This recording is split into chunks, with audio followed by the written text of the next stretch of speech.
Hello, everyone, and welcome to Serious Coin, the podcast where we have rich conversations about wealth. I'm your host, Kelly Willis Green. Today's episode is how to be smart when you're investing in art. The art market can be a place to make very nice rates of return, or you can get your head handed to you if you don't know what you're doing. And in the past, whenever I've asked gallery owners or art experts about investing in art, they always say the same thing. Just buy what you like. Well, my guest today would say you'll like it even more if the price is doubling or tripling. I like the way he thinks. He is Philip Hoffman, CEO and founder of the Fine Art Group, a London-based global leader in art investment, finance, advisory, and valuation. And he's a bit of an anomaly in that Philip is also a chartered accountant by profession and brings a money focus to the art world. And he explains things, as you'll see, in terms that anyone managing an investment portfolio will understand, even if you think you don't know a Monet from a Monet. Prior to founding the Fine Art Group in 2001, Philip had spent 12 years working for Christie's auction house. At age 33, he'd become the youngest member of the management board and later served as the deputy CEO of Europe. Today, the Fine Art Group has something like 100 art specialists advising 350 of the world's largest art collecting families from 28 countries, and they've done over $1 billion of art and jewelry transactions. I really enjoyed my conversation with Philip, and I know you will too, regardless of whether you're an art enthusiast or not. He's engaging and funny and truly passionate about helping people make smarter decisions about the art they buy. Our conversation ran the basis from what to know when buying or selling, to the types of returns you can expect, to NFTs, and the mishaps that can occur when you package very small paintings in very large crates. I started by asking Philip to give us an overview of the state of the art market today. I would say, look, compared to 10 years ago, it's up pretty substantially. Is it going to keep going at this pace? The jury's out, but we're pretty confident that transactions are going to take place at or around level of 2022. So I don't think that there's going to be any major significant dip. We'll talk about the stock markets and interest rates and inflation later. I don't want to crystal ball gaze, but we're fairly confident that prices won't go significantly down, and we're not sure the prices are going to go roaring away. But to talk about the art market is a bit misleading because what I would say is there's 70 different markets. You could talk about wristwatches, you could talk about tribal art, you could talk about impressionist and contemporary modern, you could talk about racing cars, jewelry, on it goes. There are so many different categories, and each one has its own constituent parts and will do differently from the others. So furniture and old masters might have a rough time, cars have taken a bit of a dip, the wine market's probably taken a bit of a dip, but the contemporary market's still trading at around the same levels, if not probably see strengthening. That's interesting. You mentioned the stock market, and that probably is a good analogy in that there are different subsectors of the stock market that perform well. For a while, big tech was the market darling, and then oil did well. So what areas of the art market are doing well? The leaders are probably blue chip artworks in the $250,000 to $3 to $5 million range, artists from about 1940, 1950 to the present day. But not every artist. Again, mainly the artists that are in the evening sales or the big auction houses, represented by the big galleries around the world, the top 20 or 30 galleries. I would say those are the artists that can remain strong. The artists that are having a harder time are some of the second-tier impressionist artists. Some of the 19th centuries had a much, much harder time. And things like old furniture and old masters are really having a very tough time. But it's, again, artist by artist. You know, you might not see a record price for another Warhol at over 200 million, but you might see a great Picasso or a great Monet make record prices just because there is still big demand. And one of the things that people perhaps don't realize is that a very small section of the wealthy families in the world who actually have any art in their portfolio. So I'd say maybe 5% of the world's rich have art in their portfolio. Really? Whereas all the world's rich have bonds and equities and real estate in their portfolio. But the portion that has art, certainly contemporary, modern art, impressionist, that's old masters, probably 5% of the rich. That's about it. There are so many questions that come to mind with respect to that 5%. I'm curious, which comes first? Is it the money or the passion for art? So in other words, someone has a major liquidity event. Now I've got a potload of money and, I think I should be doing art because it's diversification investment. I can put it on the walls of my homes. Or is it more driven from a passion and interest one might have always had, but then now there's the means for it? When I started off in the industry 33 years ago as CFO and Deputy Chief Executive of Christie's, when I started, 85% were buying for passion, 5% to show off, and maybe 10% because they realized there was a very interesting mix of money and store of value.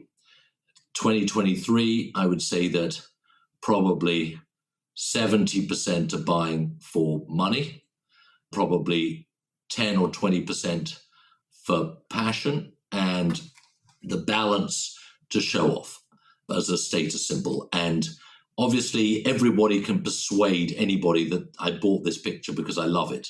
But at the end of the day, they love it even more if the price is doubling or tripling. I remember one of the big tycoons in London when I first started.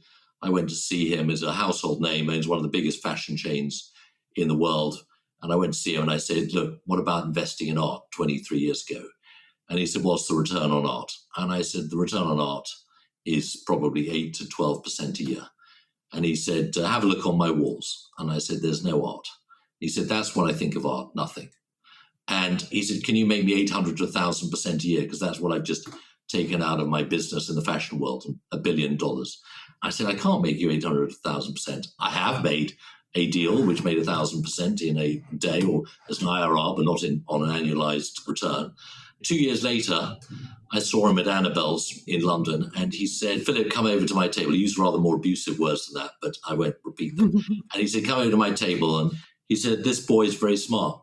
He told me to buy art. I didn't believe in it. He said, in the end, I was a bit drunk on my boat. I bought a $10 million Monet from Christie's and another one from Sotheby's. And he said, I've been offered 40 million for each. He said, I love this guy. He's a smart operator. Now, if you knew the exact person and the exact details, I could add the accent and add the Englishness, and it would be very, very funny to those here in London, certainly. But I've tried to obscure the particular individual. Returns of 8 to 12% a year compare pretty well to other asset classes. And so I wondered about the volatility of the art market. Philip told me that at the top end, the blue chip end where they invest, it's rare to see the market fall by much more than 20%, and certainly not 50 or 75% like tech stocks, he was quick to point out. I was also curious to know more about that large segment of collectors who today are primarily in it for investment. So if 70% today, roughly, are in it for investment, what's the more common scenario? Do they show up and say, all right, Philip, I've got X million to invest in art. Tell me what I should buy. Go do good things with my money. Or do they say, I want to really curate something, help me make good investment decisions, but I want to be engaged? What's the level of engagement of your clients? I was in Palm Beach last week and had an insane reception from family offices, wealthy families who want to be in the art world. Some of them are already massively in the art world.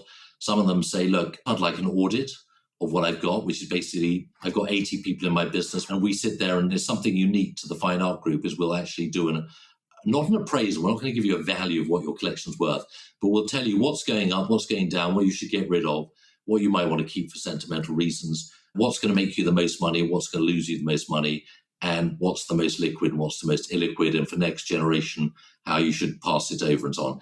That's what I call an audit. And so many of our clients have got art either on their walls that they've forgotten about, or in storage that they've forgotten about, or that they weren't really proud of and they don't know why they're hanging it. Mm-hmm. So that audit is becoming very valuable. And we say, look, you've got 25 Ed Rusches that are fantastic, but you've got 2 that are really bad, that, are damaged. You shouldn't have them. Let's get rid of those and buy something to add to the collection to make it more complete. Or 70% of the collection is completely cohesive, could be a museum collection. And 30% seems to be what you bought in the first year of your acquisition, when you went slightly off the rails. And we had a couple of people come to me last week, both wanted to do about $5 million a year into art.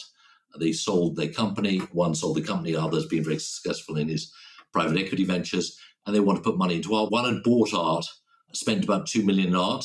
He didn't have any advisor. He bought the wrong art by the wrong artists. Well, actually, they were the interesting artists, Picasso and Dali, but he just bought the wrong paintings by those two artists. He didn't really know what he was doing. He felt like he'd done really well getting a 20% discount. He paid $2 million for them. We valued them at $500,000. Oh my gosh. And, that's in a year or two. And he suddenly said, well, that's a bad investment. But what about the art market? I said, look, if you're clever and have advisors, you can make 8, 10, 12, 14% a year.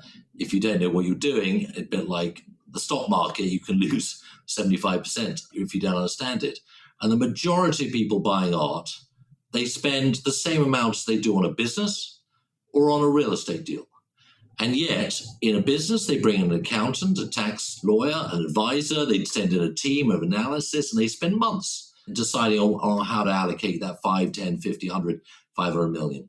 When they go and buy a bit of real estate, they bring in an engineer, a surveyor, banker, finance guys. They look at it, look at comparables. They spend weeks getting their analysis of surveys and seeing if the pool's cracking, the house is falling down. With art, just to give you an idea, one of our clients said, Philip, I don't need the fine art group. I've found the best imaginable Monet deal that you never in a month of Sundays could find. A Monet that sold at Christie's for 10 million. The guy bought it and he's desperate to sell it and he'll take 6 to let it go. And he needs the cash. He said, I've got 6 million. He said, I didn't want to tell you before in case you took the deal from me. And I said, look, my friend, we're old-fashioned. I run this business in a very old-fashioned way. We don't do that. We look after your interests and we advise you. But I said, if you bought such a fantastic deal, I'll send Guy Jennings, who's head of Christie's Impressionist Modern Department in London, New York. He'd love to see it because he sold the picture originally at Christie's many years ago, so he knows it. So he went to have a look at it, and the client said, look, you won't believe 40% discount, down from 10 to 6. I saved 4 million. You guys couldn't do that. He said, well, we couldn't, but there's just one issue. And he said, well, what's the issue? He said, well, if you look under ultraviolet light, you'll see that this picture has fallen off the wall. It's got a massive rip all the way from the top left to the bottom right. It's been smashed to pieces. He said it's an insurance payout of 10 million. The insurers have sold it to a dealer for 1 million. The dealer's had 100,000 restoration done. He sold it to you for 6 million. This is an unsaleable picture and you'll probably never get even 1 million back for it. So rather than saving 4, he'd lost 6. Listening to Philip, it became obvious to me just how easy it is to make a mistake when you're buying art, especially when you don't know what you don't know. And even seasoned collectors are sometimes tripped up by deals that are too good to be true. Philip told me the Fine Art Group has something like 50 test points that they look at when they do their due diligence on a piece of art. And the vast majority of the time, they find themselves urging clients not to buy a particular work. Naturally, I asked him to share some of these test points and tell us what we should consider when we're investing. So we're thinking about, is this artist a top artist? Is he going somewhere? Or is he going out of fashion? Is this artwork a good example by the artist or a bad one? I mean, some artists had a good day and some of them had too much to drink and they had a terrible day. And is the picture in, like that Monet I gave you, is it in good condition? If you take an old picture, it might have all the original paint falling off. The difference in a Canaletto from 1740 worth 10 million versus a Canaletto for the same date, same image for 500,000. It could look identical.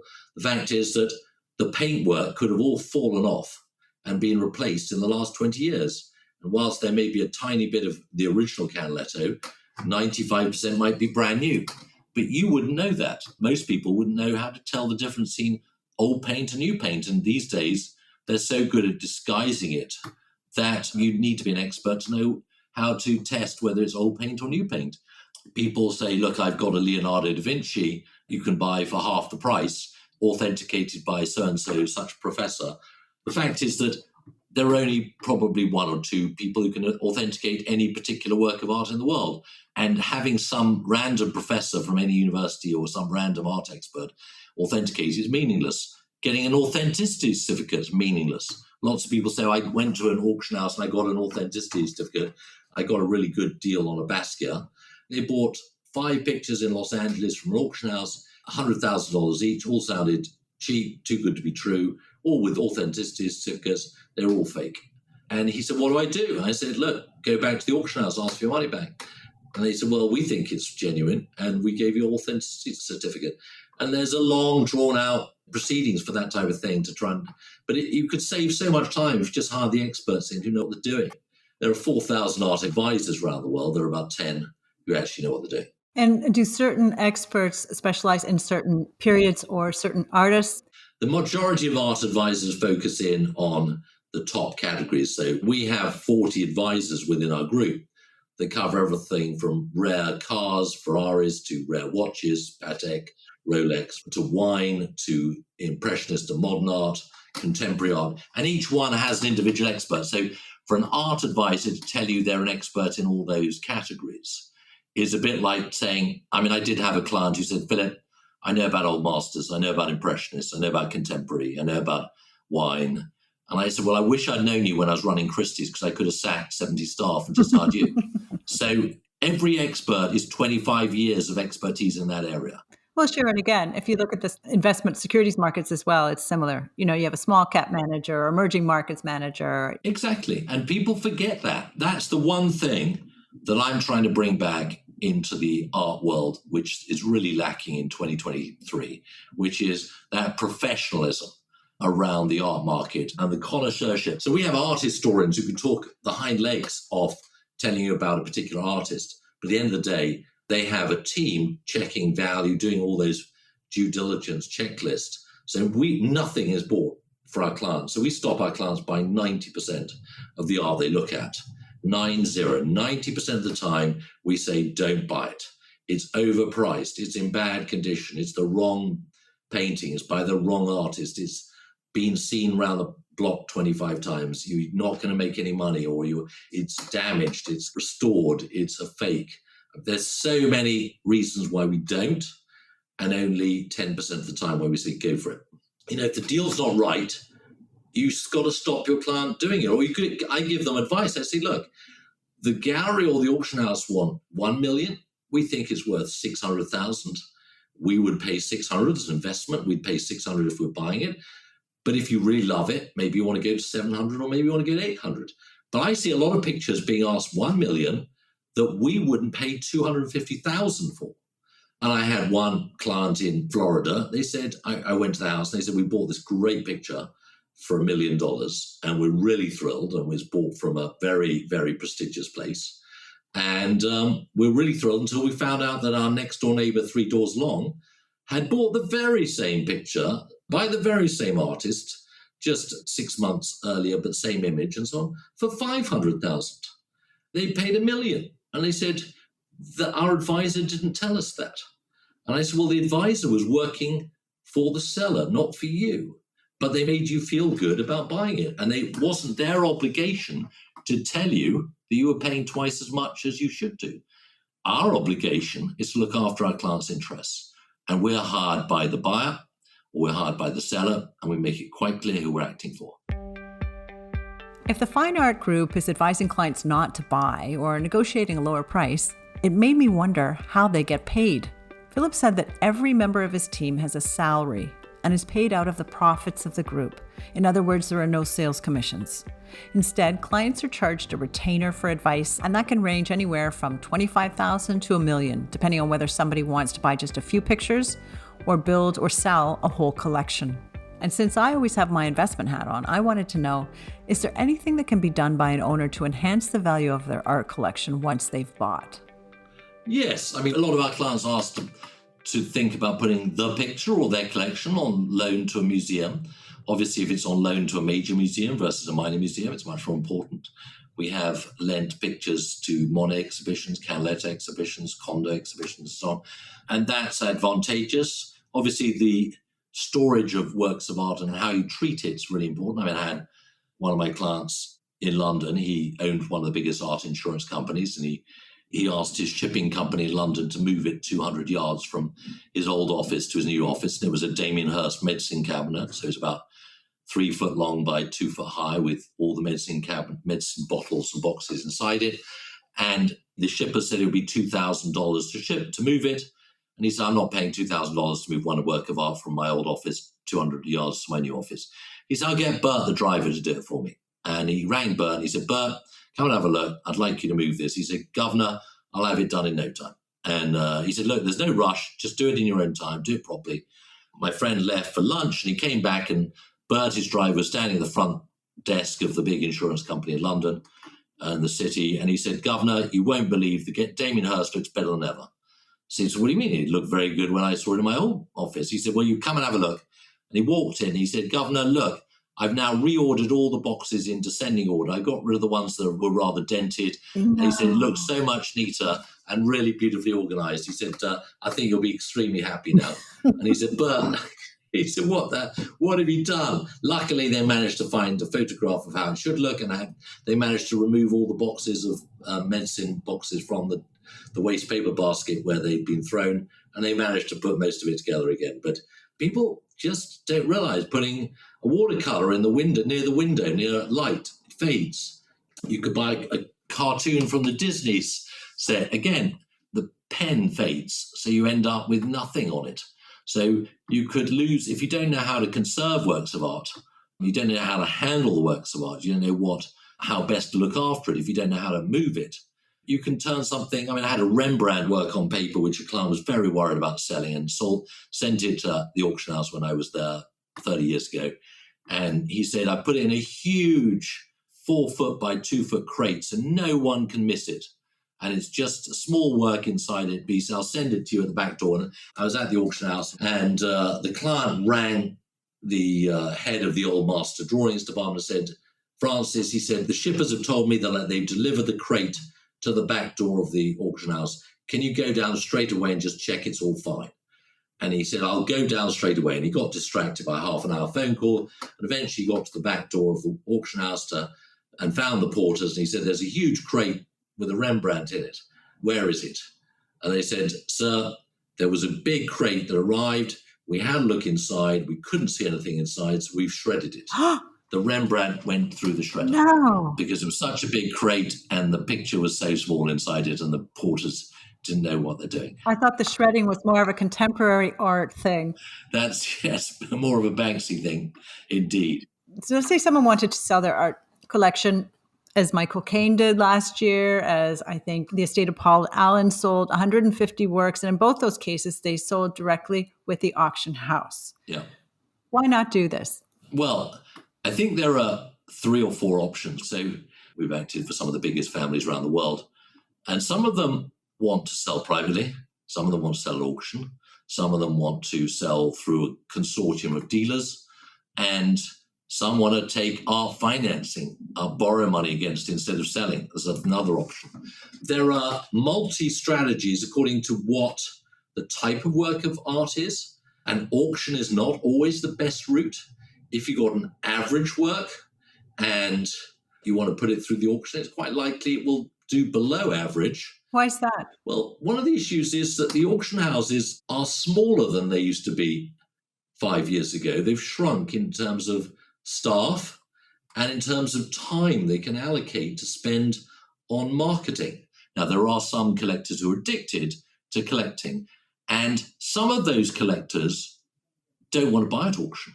They don't want to be bidding at auction. They'd rather buy privately. They'd rather buy discreetly. And some sellers would rather that the whole world didn't know that Rembrandt or that Picasso or that Ed Ruscha that you had on your wall has been sold at public auction. They'd rather transact privately because they're embarrassed that they either had to sell for financial reasons or because of divorce, whatever else. So there are reasons as to which way you sell, how you sell, and then just giving it to an auction house is a recipe for disaster because you've got to understand what you're doing.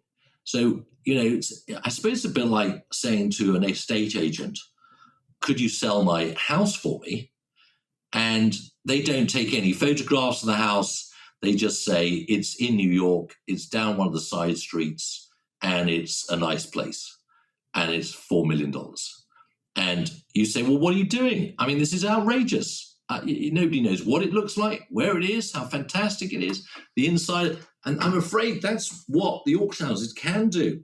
if you don't stipulate what has to be done. And again, when we're acting, for the reason why we get hired for most of the major sales around the world is that we know what's available on the menu card. We go and we act on our client's behalf. And we say, look, we want our client's picture as lot 3 in the sale, not lot number 1,400 that gets sold at 4 a.m. We want it exhibited as you walk in the front entrance, not by the gentleman's washrooms at the back. And there are 50 other ingredients. If you're going to host a dinner to promote the picture, we want to make sure that the right clients turn up. It's no point having all staff sitting around a dinner looking at your wonderful Monet. You need to make sure it's toured and so on. So there's ingredients, there's a marketing that needs to be done. And most of the time, no one tells you what the right marketing should be. And you've got no idea what you should do. And you just say, well, they'll do a good job for me, whatever that means. But without specifying, you don't get the job that you're expecting. Up until this point, Philip and I had been talking about physical artworks, but I couldn't pass up the chance to ask him about NFTs. I was really curious to know what he thought about this emerging sector and the new millennial collector that has such a strong appetite for digital art. Look, NFTs are going to be a very important part of the art market, and they're quite important now in a modest way. They were very hyped last year. They're very quiet this year with the cryptocurrency collapse. And it's like the dot-com bubble of 25 years ago.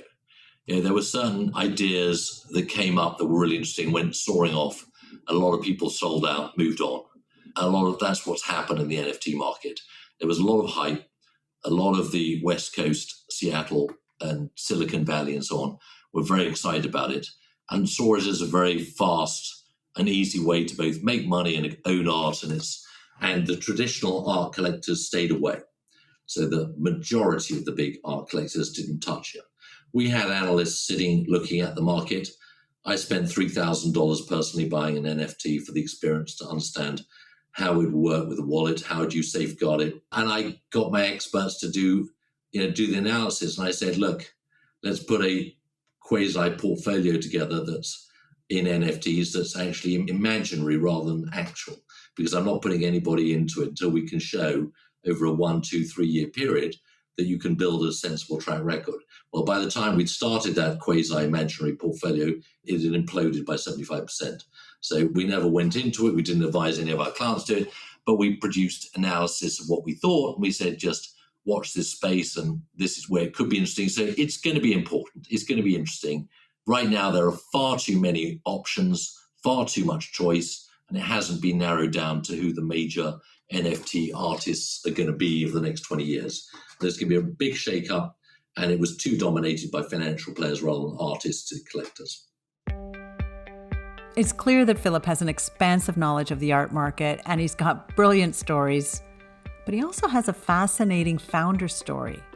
He started the Fine Art Group as a single art investment fund, and like many entrepreneurs, he struggled to raise the capital he needed to start his business. This was in spite of the fact that he'd already had an impressive track record as a finance expert at a top auction house. I asked him to recall that startup phase and to tell me about the very first painting he bought for his fund. I started in 2000, and it took me 3 years to raise any money. I had no idea how hard it was to raise private equity money back then in 2000. And I thought there was X trillions of cash out there to raise 30 or 50 million or whatever the number was. It should be so easy. It's like 0.0% of the money out there. And I didn't realize how difficult that was. And one of my clients said to me, look, Philip, I'll give you the first $1 million just to get you started because I know how tough it is. And I'll sign on the dotted line. And he said, you can use my name. And it was a big American private equity fund manager out of Dallas. And he said, you can tell everybody that John's backed you with a first $1 million and signed a dotted line. Because up until that point, up to year 3, I hadn't really raised any money. This is 21, 22 years ago. He then said, well, look, I back you. I believe in you, but you've got to build a track record. You've got no track record, new product, all the ingredients are new. No, Yale's not in, Harvard's not in, CalSTRS. There's no Merrill Lynch doing analysis and so on. And so he said, I'd like to see what you can do. And one of the first pictures we bought was a Peter Doig for $880,000. And It was more than we wanted to put into one picture at the time, and it was an artist that was relatively on the unknown spectrum. So it would not be the equivalent of your Picasso or Degas or Monet or Warhol. Peter Doig at that time was very unknown. So out of the allocation in my fund, at the time I allocated about 2% of our fund to Peter Doig. And I said to John, who invested the first $1 million, would you put up another $400,000 to 50-50? So you're a co-investor in it. And he said, okay, if that's what you believe in, but this is now a big test of how you're going to do. And we bought it in 2005, and we sold it exactly 1 year later on the front cover lot of Sotheby's as at the auctions in London, and it made $2.2 million. And we doubled our money. Our first investor was extremely pleased, and that helped get my fund off to the good start. But it's not always like that. Of course. And I've had 84% winners and 16% losers. And I'm very proud of the fact that I've had losers. I've learned lessons, and people say, what do you bring to the party, Philip? And I said, I've got 32 years of knowing what not to do. One of your other seed investors was Lord Hanson, a very wealthy and well-known British entrepreneur at the time. Can you tell me the story of how he came to invest? He first of all invited to see me at his Eaton Square house. He wanted to see how I held my knife and fork and whether I could eat properly and talk intelligently and whether I was an interesting character or not. And he then over lunch told me, he said, look, Philip, I didn't really believe in art as an investment. He said, but back in the 50s or 60s, he said, I had to go on a business trip. I just bought a house in Eaton Square and I needed some art. And there was a very good gallery near Christie's on the corner on the left. And he said, I walked in there and I said, I'll give you, this was back in 50s or 60s, I'll give you £5,000, about $6,000, $7,000 to fill the house with art. And in those days, you could buy a work of art for $100, $200, whatever, and not bad piece. He said, look, fill the house. I'll come back in a couple of months from a business trip in the US, and I'm excited to see. And he got back about 2 months later, and he walked in, and there were 3 pictures in the drawing room and nothing else.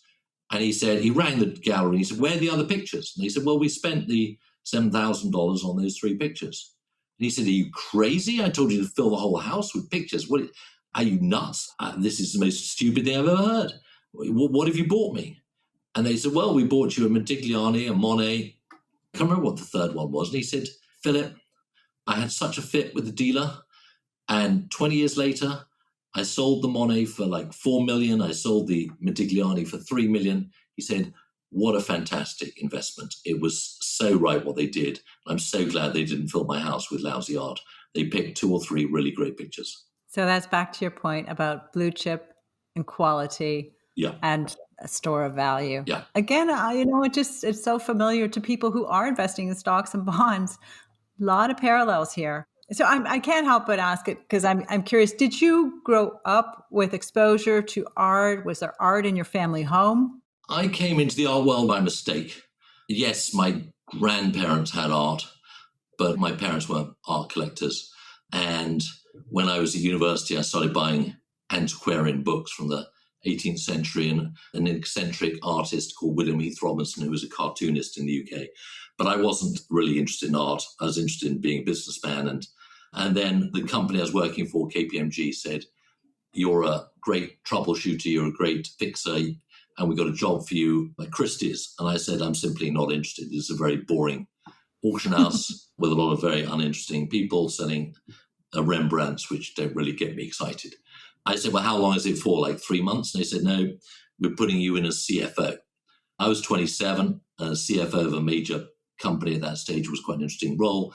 So I accepted the job to do it for a year and sort the place out, which was a big mess at the time. And then I thought I'd go on and run a proper company that was really interesting. I got sucked in. I was there for a year and I resigned as CFO after a year.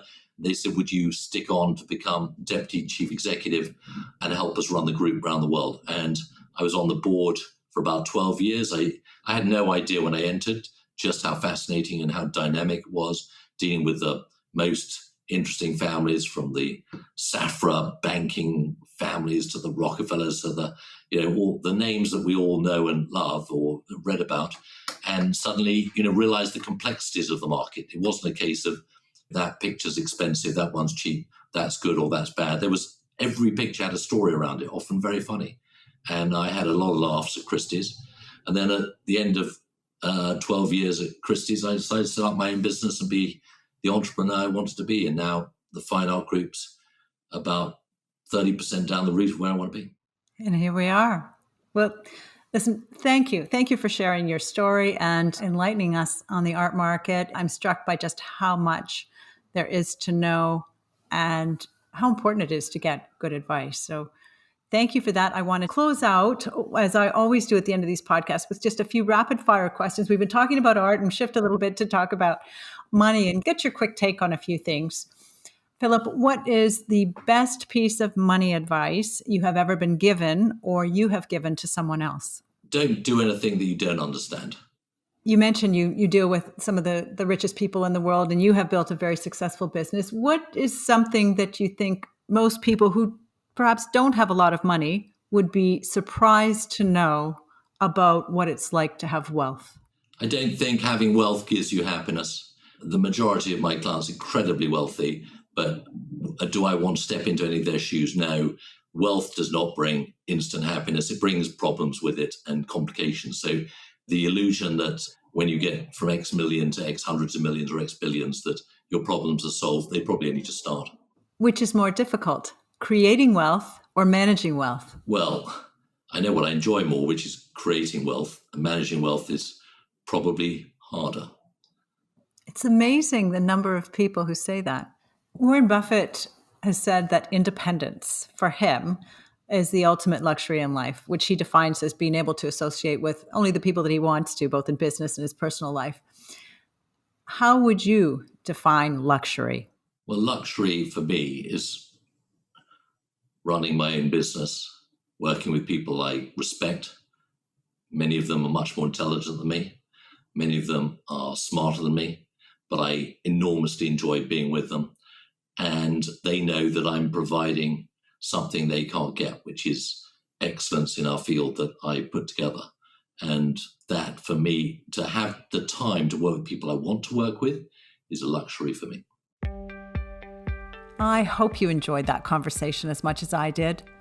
And having spent my career in the wealth management business, I was amazed at how the principles of investing in art are so similar to securities investing, as is the importance of getting good advice. I really want to thank Philip Hoffman of the Fine Art Group for being my guest, and I want to congratulate him. Subsequent to this recording, Philip was named number 2 on the Financial Times list of who's who of art advisors around the world. If you'd like help with buying or selling major works, or if you'd like an audit of your current fine art collection, I'm sure Philip and his team would be happy to have a conversation. You can find out more on their website, fineartgroup.com. Thanks for listening. We have lots more rich conversations about wealth planned for this season. So if you haven't yet subscribed, please do wherever you get your podcasts. Serious Coin is provided for your general interest only, and nothing we discuss should be taken as investment, tax, legal, or other professional advice. Always talk to a licensed professional before you make any financial decisions.